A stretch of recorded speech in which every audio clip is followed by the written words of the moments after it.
बिहार की राजनीति एक बार फिर से उबाल पर है। इस बार आरोप है इतिहास के सबसे बड़े घोटाले में से एक का। एक ऐसा घोटाला जिसकी राशि ने 4 घोटालों को भी पीछे छोड़ दिया है। जी हां, हम बात कर रहे हैं उस सनसनीखेज आरोप की जो कांग्रेस नेता पवन खेड़ा और बिहार के नेता प्रतिपक्ष तेजस्वी यादव ने मुख्यमंत्री नीतीश कुमार की सरकार पर लगाया है। 71,000 करोड़ रुपए से भी ज्यादा के महाघोटाले का आरोप जो राज्य की आर्थिक पारदर्शिता और प्रशासनिक जवाबदेही पर गंभीर सवाल खड़े कर रहा है। ये आरोप कोई मनगढ़ंत कहानी नहीं बल्कि देश की सबसे बड़ी लेखा परीक्षा संस्था नियंत्रक और एवं महालेखा परीक्षण CAG की रिपोर्ट पर आधारित है। और अब ये कथित घोटाला बिहार की सियासत में एक नए भूचाल की वजह बन गया है। रिपोर्ट के मुताबिक बिहार सरकार के विभिन्न विभागों ने 70,877 करोड़ रुपए की योजनाओं के लिए केंद्र और राज्य से फंड तो ले लिए, लेकिन इन पैसों के खर्च का कोई यूटिलाइजेशन सर्टिफिकेट यानी उपयोगिता प्रमाण पत्र नहीं दिया। ये रिपोर्ट 2023-2024 की है और ये सरकार की वित्तीय व्यवस्था की गंभीर अनियमितताओं की ओर इशारा करती है। पटना की सड़कों पर बड़े बड़े होर्डिंग और पोस्टर लगाए गए हैं जिन पर लिखा है कि CAG का खुलासा, बिहार में महाघोटाला 71,000 करोड़।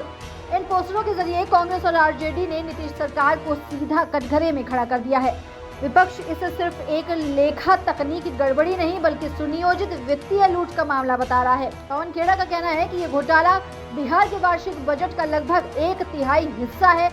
ये वही बिहार है जहां की जनता बुनियादी सुविधाओं, सड़क, शिक्षा, स्वास्थ्य और रोजगार के लिए आज भी जूझ रही है और वहीं पर 70,000 करोड़ रुपए के इस्तेमाल का कोई हिसाब नहीं दिया गया।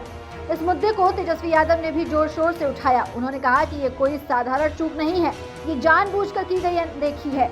तेजस्वी ने ये सवाल विधानसभा में भी उठाया था और उन्होंने सरकार से सीधा जवाब मांगा था। अगर आपने पैसा लिया तो उसका उपयोग कैसे हुआ?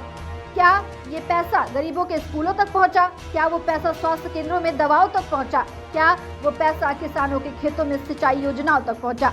तेजस्वी ने इस मामलों को सिर्फ भ्रष्टाचार नहीं बल्कि जनता के विश्वास के साथ धोखा बताया है। उन्होंने स्पष्ट कहा कि अगर केंद्र या राज्य सरकारें योजनाओं के लिए पैसे देती हैं तो उसका उपयोग नहीं होता, उसका प्रमाण नहीं दिया जाता और ये भ्रष्टाचार की सबसे खतरनाक श्रेणी में आता है। अब आइए बात करते हैं इस घोटाले की विभागीय स्थिति की, यानी किन किन विभागों में कितनी बड़ी राशि का हिसाब नहीं दिया गया। पंचायती राज विभाग 28,154 करोड़ का उपयोगिता प्रमाण पत्र लंबित। शिक्षा विभाग 12,623 करोड़ का उपयोगिता प्रमाण पत्र लंबित। शहरी विकास विभाग 11,065 करोड़ का उपयोगिता प्रमाण पत्र लंबित।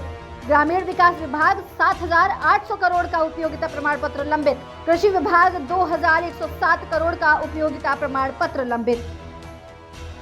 CAG की रिपोर्ट्स के अनुसार सबसे ज्यादा लंबित उपयोगिता रिपोर्ट शिक्षा, स्वास्थ्य, ग्रामीण विकास, PWD और नगर विकास विभाग से संबंधित है। ये वही विभाग है जो सीधे आम जनता से जुड़े हैं और जिन पर बिहार के सामाजिक विकास का भार होता है।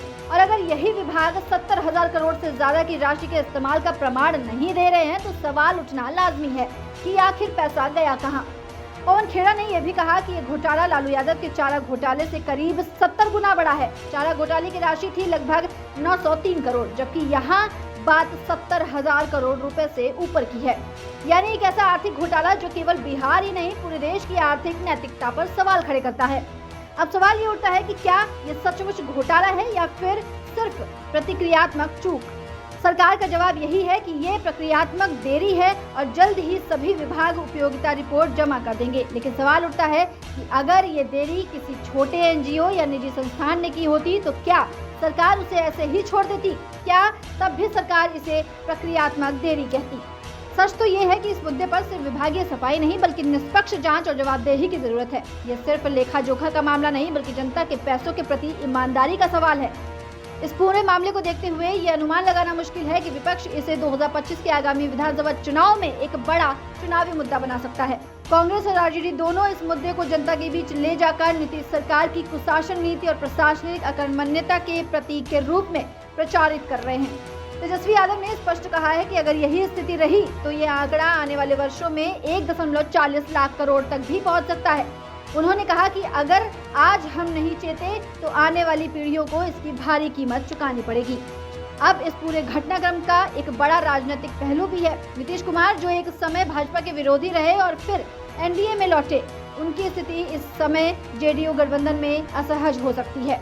इस मुद्दे पर अगर विपक्ष ने जनमानस को साथ ले लिया तो इसका असर नीतीश कुमार के नेतृत्व पर भी पड़ेगा। इस पूरे मामले में एक सवाल सबसे महत्वपूर्ण है कि क्या किसी को सजा मिलेगी, कि क्या कोई जवाबदेही तय की जाएगी, क्या मुख्यमंत्री नीतीश कुमार खुद सामने आकर, या फिर ये मामला भी बाकी घोटालों की तरह सरकारी फाइलों में दफन हो जाएगा। अगर ये घोटाला सच साबित होता है तो इसका मतलब है कि बिहार में जनता के अधिकारों की सीधी लूट हुई है। बच्चों के स्कूलों, अस्पतालों, सड़कों और किसानों की योजनाओं का पैसा या तो खर्च नहीं हुआ या उसका कोई सबूत नहीं है, और यदि खर्च हुआ तो किस पर और कैसे हुआ, ये एक बड़ा रहस्य बना हुआ है। इस रिपोर्ट के बाद आम जनता के मन में कई सवाल उठ रहे हैं कि क्या बिहार सरकार का कोई भी विभाग पारदर्शी तरीके से काम कर रहा है? क्या ये पैसा कहीं प्राइवेट जेबों में तो नहीं चला गया? और अगर नहीं तो उपयोगिता प्रमाण पत्र देने में इतनी देर क्यों? भ्रष्टाचार को लेकर जनता की संवेदनशीलता अब पहले से कहीं ज्यादा है। सोशल मीडिया और डिजिटल मीडिया के दौर में ऐसी रिपोर्ट छुपाना अब सरकारों के लिए आसान नहीं है, और जब विपक्ष इस मुद्दे को चुनावी मंचों से जनता तक पहुंचाएगा तो ये घोटाला एक नारा बन सकता है, 71,000 करोड़ का हिसाब दो। अब देखना ये होगा कि नीतीश सरकार इस गंभीर आरोप का कैसे जवाब देती है। क्या सीएजी रिपोर्ट को गंभीरता से लेते हुए कार्रवाई होगी, या दोषियों की पहचान कर उन्हें दंडित किया जाएगा, या फिर एक बार फिर ये मामला राजनीतिक बयानबाजी में गुम हो जाएगा? लेकिन एक बात तो तय है कि बिहार की सियासत में ये मामला अब खत्म नहीं होने वाला। ये आने वाले समय में सत्ता, विपक्ष और जनता तीनों के बीच एक बड़ा संघर्ष पैदा करेगा और शायद बिहार की राजनीति को एक नया मोड़ भी देगा। ऐसे तमाम अपडेट्स के लिए बने रहिए दस्तक न्यूज 24 के साथ।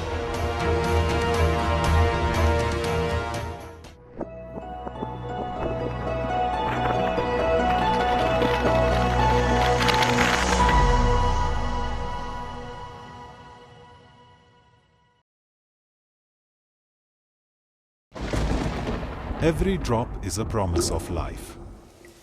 Vrishti, drop of life, packaged drinking water.